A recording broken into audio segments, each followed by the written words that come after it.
This weekend, a stunning new museum opens on the waterfront in Cape Town, South Africa. The Zeitz Museum of Contemporary African Art, Zeitz MoCA as it's known, is Africa's first modern art museum and houses 80 galleries. Deborah Pata reports now on the breathtaking structure that is viewed as groundbreaking by some, but as elitist by others.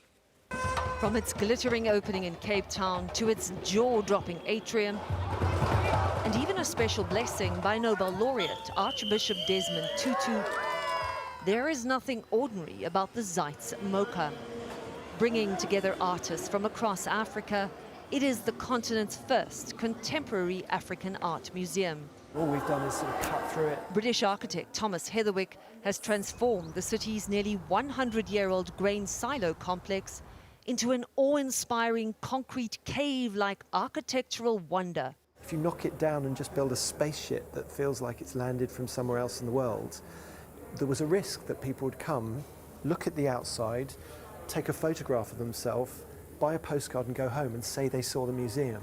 So we got interested in how you could make the inside the super memorable thing. And memorable it is.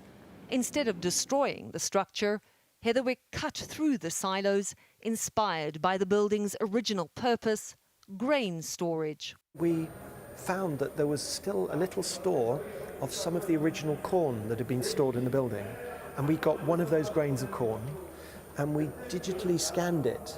So we had the exact shape and enlarged it to be 10 stories high. And that's what you see here.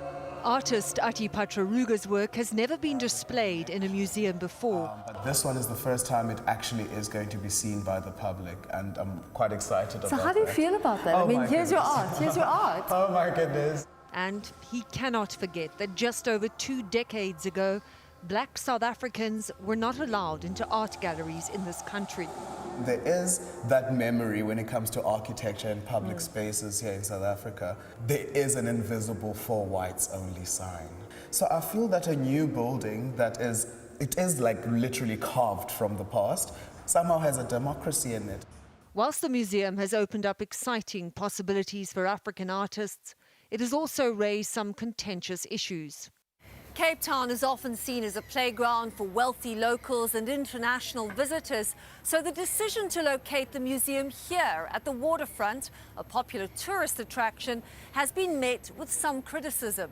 The art world, like everything else in South Africa, we need to kind of be cognizant of the fact that, like everything else, it happened along racial lines. And those remnants are still there right now. Art historian Dr. Simeon Bluli is painfully aware of the fact that even though the museum might be free for a couple of hours a week, it is located miles away from poor black communities. If you're building a museum that is in an area where that is not necessarily accessible to people of a certain class and a certain race, then there are questions. They are uncomfortable questions. But the museum has ready answers, saying education will be key, starting with plans to regularly bus in school children. My passion is the public experience, the experience we share together, not people's private homes, not people's private realms and private galleries. Heatherwick believes this is the start of transforming the art world in Africa into a space that is no longer just for a privileged elite. For CBS This Morning, Saturday, Deborah Pata, Cape Town, South Africa. Wow, it's such an interesting issue, the art accessible to the public. Heatherwick does some amazing work, and he's doing it around the world. It's art housed in art, and you just hope they follow through with this idea of bringing in and busing in so that you can have the education for it. Absolutely. Yeah. All right.